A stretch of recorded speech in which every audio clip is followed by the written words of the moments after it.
Assalamualaikum warahmatullahi wabarakatuh. Sebelumnya perkenalkan, nama saya Dede Salsabella dari kelas MN23T. Di sini saya akan membawakan pembahasan mengenai analisis dari PT Freeport Indonesia. Sebelumnya saya akan menjelaskan mengenai latar belakang dari PT Freeport Indonesia.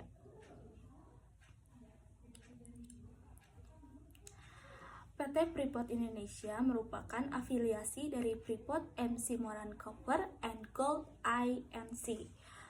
Dan PT Indonesia Asahan Aluminium, beroperasi di Indonesia sejak 1967. PT Freeport Indonesia memiliki kontrak kerja dengan pemerintah Indonesia yang telah diperpanjang beberapa kali. Pada tahun 2018, PT Freeport Indonesia menerapkan kebijakan furlough atau merumahkan pekerja secara sepihak yang mengakibatkan pemutusan status jaminan kesehatan BPJS bagi 4.200 pekerja.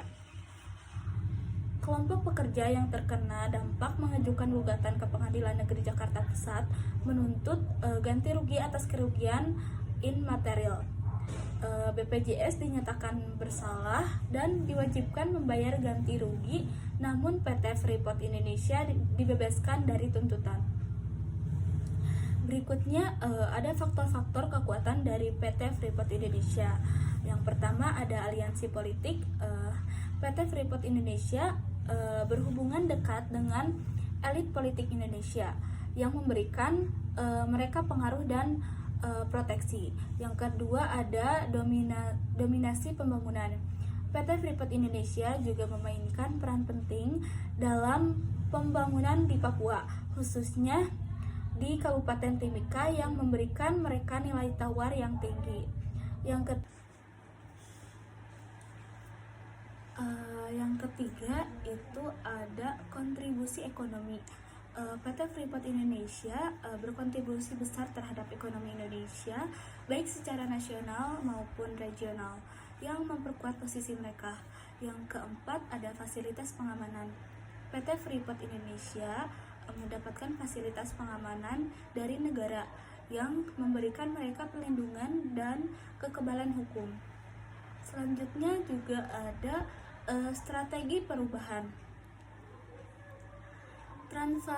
Transparansi, yang pertama ada transparansi akuntabilitas.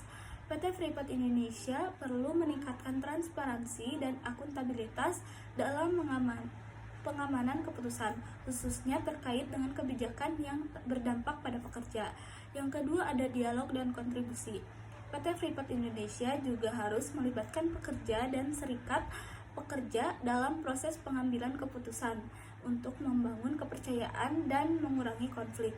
Yang ketiga ada peningkatan kesejahteraan.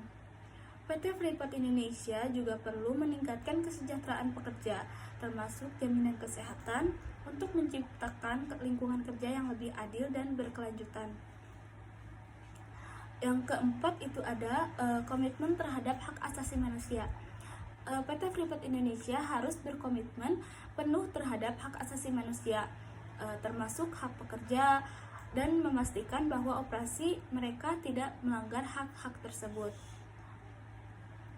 Selanjutnya yaitu kesiapan apa sih yang harus dilakukan untuk perubahan PT Freeport Indonesia.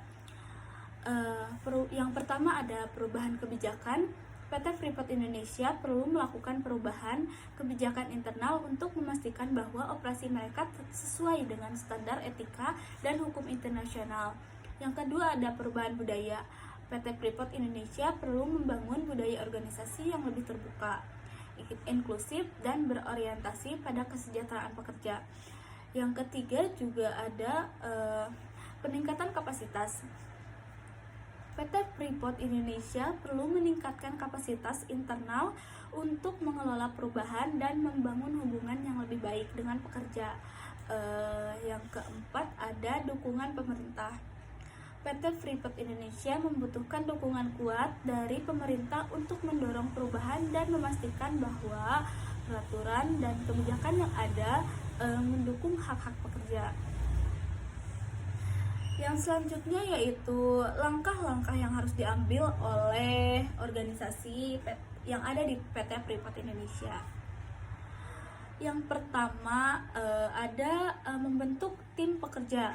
PT Freeport Indonesia perlu membentuk tim kerja yang terdiri dari perwakilan manajemen, pekerja, dan serikat pekerja untuk membahas perubahan yang diperlukan. Yang kedua ada membangun rencana aksi. Tim kerja harus membangun rencana aksi yang jelas dan terukur untuk mengimplementasikan perubahan yang telah disepakati. Yang ketiga ada komunikasi terbuka.